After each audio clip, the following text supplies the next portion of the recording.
Donc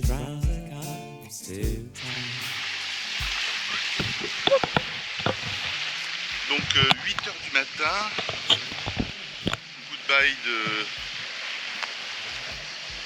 cet endroit moyen.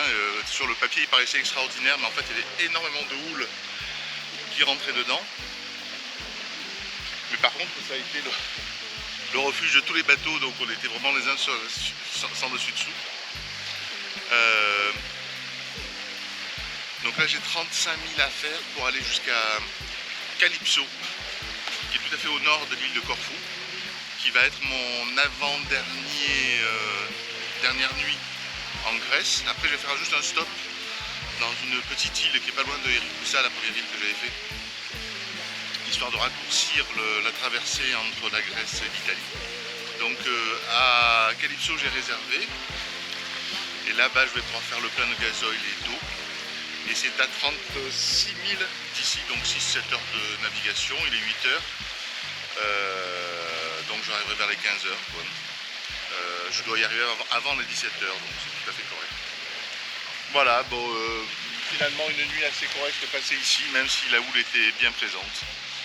Et comme d'habitude, ben voilà, même s'il est tard, 8 heures, le réveil le matin c'est toujours somptueux. Un grand régal.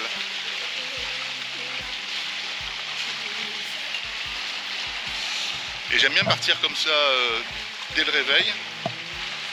Et après, une fois que c'est bien mis en place, je me fais mon petit déjeuner, je prends mon petit déj tranquille. Une fois que le bateau est tranquille. Par contre, j'ai pas l'impression que le vent se soit encore trop de la partie, au moins ce matin. Ce matin, quand je suis parti à 8 heures, il y avait, je sais pas, une dizaine de bateaux autour de moi. Et là, ça commence à se calmer. Je suis parti à 8 heures. Et donc là, il est 10h30, 11h, je veux dire. Et en dehors des paquebots qui font la traversée, il n'y a personne d'autre. C'est vraiment le grand désert. Là-bas, c'est la ville de Corfou. Et tout ça c'est l'île de Corfou. L'île de Corfou dont on ne voit aucune trace des gros incendies dont il parlait. C'est ce qu'ils avaient dit, hein. Il y avait des gens sur Facebook dans les groupes de voileux là, qui disaient qu'à Corfou on voyait rien du tout, et en fait c'est à Gouvia, qui est à une vingtaine de kilomètres derrière Corfou, qu'il y avait un incendie et que ça se voyait pas trop. Il y avait plus de battage médiatique que de réel incendie. Donc là je vais passer juste là-bas devant. Donc je vous dis, à gauche c'est l'île de Corfou et c'est la Grèce, et à droite c'est l'Albanie. Donc si j'ai bien compris, tout ça c'est la Grèce. Et juste au détroit, après le détroit, la droite, ça va être à l'Albanie. Et à gauche, ça continue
Bon, il est 8h moins vers les 7h15, 7h30, du petit port de Cassiopée qui était au nord de Corfou, qui était un petit port gentillé, sympathique, dans lequel il n'y avait pas beaucoup de place et sur lequel j'étais juste à côté d'un Bavaria 46, donc de 10 pieds de plus que moi, qui était occupé par une famille d'Italiens qui m'a invité hier soir à dîner avec eux. Donc c'était sympathique, on a un petit peu échangé. Et puisque je sors du port de Cassiopée, là je vais longer la côte nord de Corfou. Et là on voit que effectivement ça a brûlé un petit peu. Là on voit que effectivement la végétation a pris feu depuis la terre. Depuis la mer, je vais dire une bêtise. Jusqu'à présent, j'avais pas vu du tout, puisque je viens de tout à fait le sud de Corfou. J'avais suivi tout le long et je n'avais rien vu sur les incendies. C'est marrant parce que je vois juste à l'instant, vous ne le verrez pas à la GoPro certainement, mais il y a de la fumée là-bas derrière et il y a un Canadair qui tourne juste là-bas derrière encore. Donc ça continue. Ça a pris ici et ça va jusqu'à là-bas. Et j'entends un hélicoptère, mais je ne le vois pas. Bon, donc c'est très localisé, c'est là, mais bon voilà, c'est toujours pareil, hein, c'est un drame, ce genre de choses. Donc une petite navigation aujourd'hui d'une vingtaine de milles, 20-25 milles je crois, pour aller dans la dernière île de Grèce, qui s'appelle Otonio. Et là je vais faire un mouillage, et demain donc go pour l'Italie. Je crois qu'on est le 31, il est temps. Ce qu'il y a d'un petit peu embêtant, c'est que les prévisions météo fluctuent énormément, de pétole à vent. Mais enfin bon, ce sera du vent de 20-25 nœuds maximum. De toute façon, j'ai pas le choix, le 31, il faut que je m'en aille. Donc demain, je décanille vers Santa Maria dell'Euca.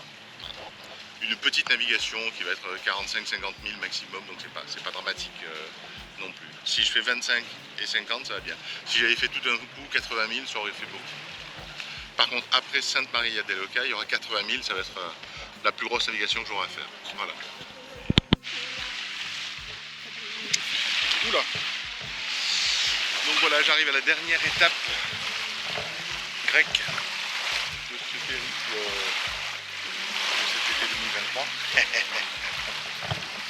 Et c'est l'île d'Autonoi. Et je vais essayer de rentrer dans ce port qui est là.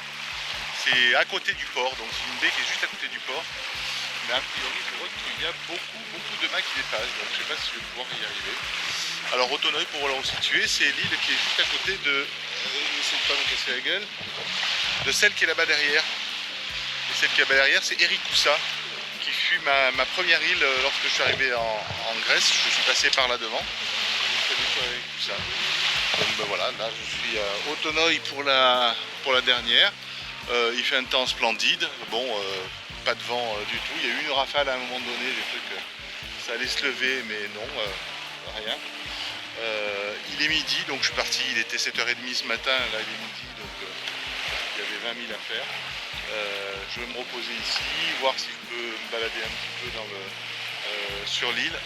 Et demain, donc ça sera traversé, il y a 50 000, donc c'est pas extraordinaire, mais ça me permettra de quitter la Grèce et d'aller en Italie. C'est boisé quand même, hein, les premières îles grecques, hein, je suis impressionné.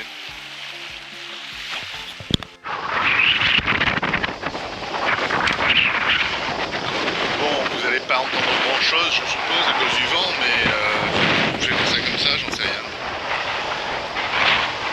Magnifique. C'était la troisième des dernières îles qui est tout à fait en haut de la Grèce. C'était le dernier jour que je m'étais octroyé. J'ai vu que les continents. Donc là, peut-être qu'on m'entendra un peu mieux. Donc assez surpris de la force des vents qui se développent là aujourd'hui. On est une dizaine de bateaux à être encore amarrés là et toutes les heures je vois toujours les différents propriétaires de bateaux aller sur le devant de leur bateau pour voir un petit peu l'état du mouillage, voir si ça tient bien. Le mien tient encore sans aucun problème a priori, mais jusqu'à ce qu'il ne tienne plus, quoi. Toujours pareil, hein, il est en vie jusqu'à ce qu'il soit mort, mais bon, tout va relativement bien. Je suis content parce que j'ai hésité fortement à faire cette traversée. à cause de la météo. Et voilà, j'étais content d'être sécuritaire et de prendre mon temps. Demain il est prévu un temps très calme, donc la traversée se fera relativement bien. Dans 2 jours, ça risque d'être un peu plus pénible entre la partie est de la botte et la partie centrale de la botte, là, celle qui va de Leuca, Santa Maria de Leuca à Crotone. Là il y a 80 000, par contre c'est 16 heures de navigation, ça risque d'être un peu cocasse. Bon voilà, ça souffle, mais le bateau tient encore. Bisous bisous.